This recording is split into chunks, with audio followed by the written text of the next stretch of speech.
আসসালামু আলাইকুম, সবাইকে স্বাগত এবং শুভেচ্ছা জানাচ্ছি। আমি এই মুহূর্তে বসে আছি বাংলাদেশের দক্ষিণ পশ্চিমের জেলা সাতক্ষীরা জেলার সাতক্ষীরা সদরের 14 নম্বর ফিংড়ি ইউনিয়নের গাভা গ্রামের পাশ দিয়ে বয়ে যাওয়া প্রবাহমান নদী মরিচচাপ নদীর তীরে। আমি বসে আছি মরিচচাপ নদীর তীরে। আজ 21শে মার্চ 2025 খ্রিস্টাব্দ এবং 20শে রমজান। এই মুহূর্তে আমি বসে আছি সেই সুন্দর প্রবাহমান নদী মরিচচাপ নদীর তীরে। এখন সময় আমার ঘড়িতে বাংলাদেশ টাইম 5টা 19 মিনিট, বিকাল 5টা 19 মিনিট।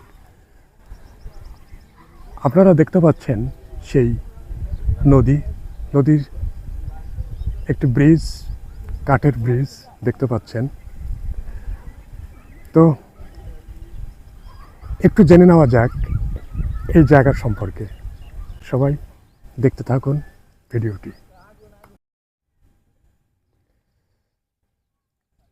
মরিচচাপ নদী বাংলাদেশের দক্ষিণ পশ্চিমের জেলা শহর সাতক্ষীরা জেলার সাতক্ষীরা শহর থেকে সৃষ্টি হয়েছে শায়ারের খাল নামে। তারপর এই নদীটি ক্রমাগত দক্ষিণে মরিচচাপ নাম ধারণ করে সোজা চলে গেছে আরও দক্ষিণে সাতক্ষীরা জেলার আরেকটি উপজেলা আশাশুনি উপজেলার পাশ দিয়ে একটি ব্যবসা প্রতিষ্ঠান বটদল, সেই বটদল পর্যন্ত এই মরিচচাপ নদীটা চলে গেছে। দেখতে পাচ্ছেন সুন্দর এবং খরস্রোত নদী। একসময় এই নদী ছিল অনেক অনেক খরস্রোত। দেখতে পাচ্ছেন নদীটার অবস্থান। নদীর উপরে একটি ব্রিজ তৈরি হয়েছে। অবশ্যই এখানে একটি ব্রিজ,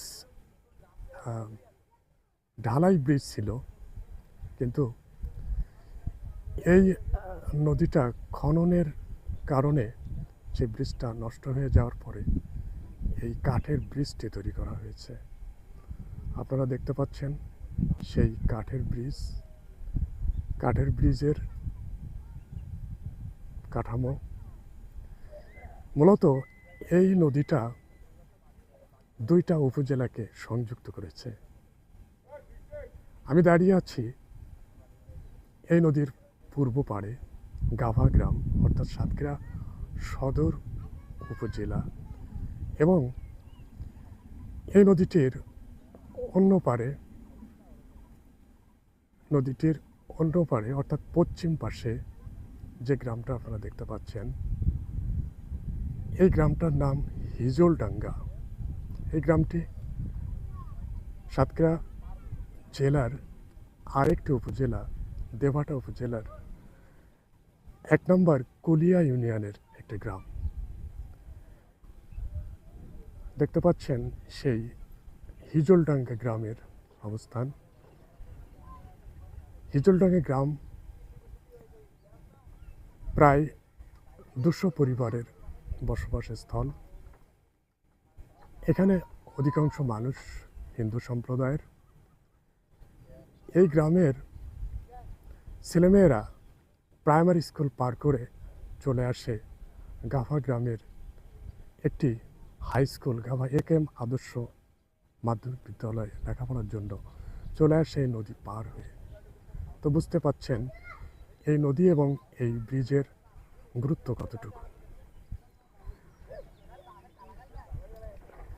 সাতক্ষীরা শহরের রাজ্জাক পার্ক থেকে 12 কিলোমিটার দক্ষিণে গাভা গ্রামের অবস্থান।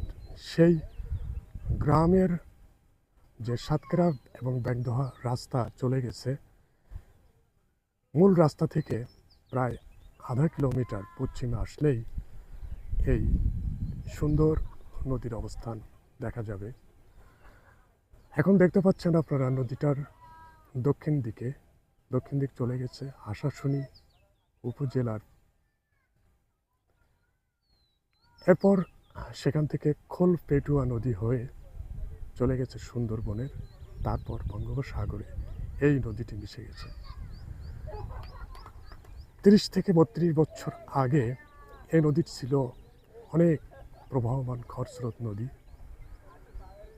কিন্তু পরবর্তীতে নদীটা নষ্ট হয়ে যায়, অর্থাৎ নদীর সেই প্রবাহটা থাকে না। পরবর্তীতে এখান থেকে কয়েক বছর আগে, অর্থাৎ 5 থেকে 6 বছর আগে এই নদীটা আবার খনন করা হয়, ড্রেজিং করা হয়। তো দেখতে পাচ্ছেন আপনারা সেই খরস্রোত নদী এবং নদীর পশ্চিম পাশে হিজলডাঙ্গা গ্রাম। চলুন আমরা ব্রিজ পার হয়ে একটু নদীর ওই পারে, অর্থাৎ হিজলডাঙ্গার পারে একটু ঘুরে আসি, দেখা যাক। আপনারা দেখতে থাকুন।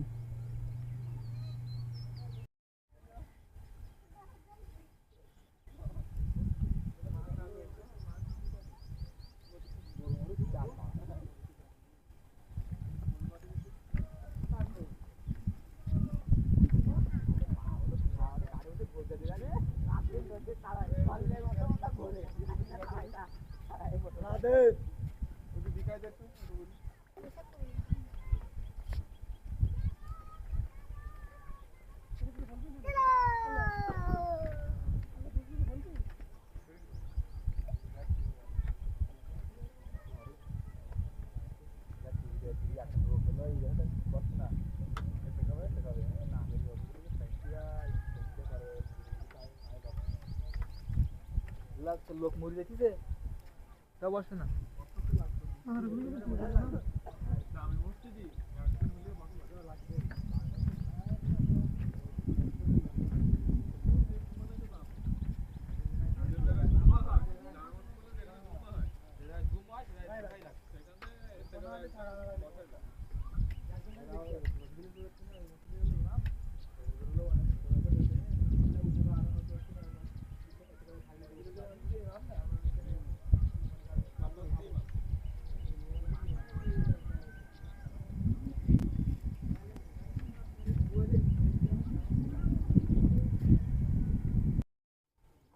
দেখতে পাচ্ছেন নদীর পানির স্রোতে নদীর পাড় কত বিপজ্জনক একটা অবস্থানে চলে গেছে, ভেঙে যাচ্ছে।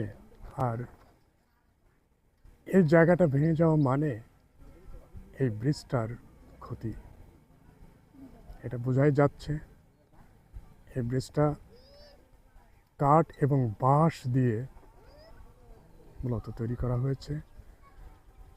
গাভা গ্রাম এবং হিজলডাঙ্গা গ্রামের মানুষজনের বিভিন্ন প্রয়োজনে যাতায়াতের জন্য এই কাঠের ব্রিজটা তৈরি করা হয়েছে এই মরিচচাপ নদীর উপরে। মূলত এখানে একটা ব্রিজ ছিল, ঢালাই ব্রিজ যাকে বলা হয়, কিন্তু নদীটার খননের জন্য সেই ব্রিজটা নষ্ট হয়ে গেছে। পরবর্তীতে এই কাঠের ব্রিজ তৈরি হয়েছে।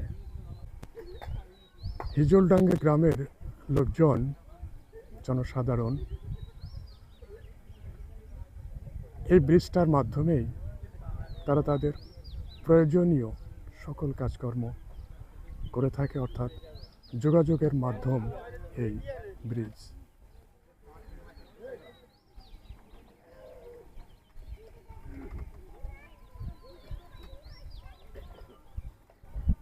হিজলডাঙ্গা থেকে আসছেন এই দুই সাইকেল ওয়ালা ব্যক্তি। এনারা আমার সম্পর্কে ভাই। এনারা ঘেরে গিয়েছিলেন, তারপর যেহেতু রোজার সময় ইফতারির জন্য আবার বাড়িতে চলে আসছে। আপনাদের একটু দেখানোর চেষ্টা করি। এই যে দুই ব্যক্তি, তারা তাদের ঘের থেকে, অর্থাৎ হিজলডাঙ্গায় গিয়েছিলেন ঘের দেখাশোনার কাজে, তারপর চলে আসছেন ইফতারির জন্য বাড়িতে, অর্থাৎ গাভায়। তো বুঝতে পারছেন যে এই ব্রিজের গুরুত্ব কতটুকু। এই ব্রিজটাই মূলত হিজলডাঙ্গা মানুষের এবং গাভার মানুষের বিভিন্ন প্রয়োজনে ব্যবহার করা হয়। আমি এই মুহূর্তে অবস্থান করছি ব্রিজ পার হয়ে, অর্থাৎ পশ্চিম পাশে হিজলডাঙ্গার ভিতরে। আর এই অবস্থান থেকে আমি দেখাচ্ছি পূর্ব পাড়ের গাভা গ্রাম, সাতক্ষীরা সদরের 14 নম্বর ফিল্ড ইউনিয়নের গাভা গ্রাম দেখতে পাচ্ছেন আপনারা। নদীর পশ্চিমে হিজলডাঙ্গা, আমি যেখানে দাঁড়িয়ে আছি, আর পূর্বে এই যে ঘরবাড়িগুলো দেখা যাচ্ছে নদীর সাইড দিয়ে, এটা হচ্ছে গাভা গ্রাম, সাতক্ষীরা সদর। আর আমি দাঁড়িয়ে আছি দেবহাটা উপজেলার 1 নম্বর কুলিয়া ইউনিয়নে। দেখতে পাচ্ছেন হিজলডাঙ্গা গ্রামের সিনারিও। এখানে বিকাল হলেই এই দুই গ্রামের মানুষজন এই নদীর পাড়ে আসে প্রকৃতিকে ভালোবেসে। সুন্দর একটা পরিবেশ দেখুন, চমৎকার জায়গা, দেখলে ভালোই লাগবে শ্রমিকের জন্য। ব্রিজটা যদিও কাঠের, তারপরেও এই ব্রিজটাই মূলত এই দুইটা গ্রামের সংযোগ, অর্থাৎ হিজলডাঙ্গা গ্রামের প্রধান যোগাযোগ এই ব্রিজটি।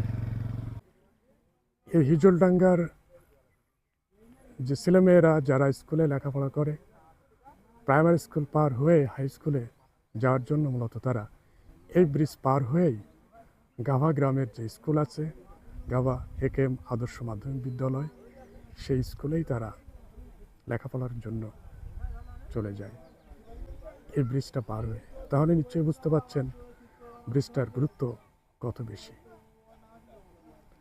সবাই ভালো থাকেন, সুস্থ থাকেন, এই কামনা করছি। আমার জন্য দোয়া চেয়ে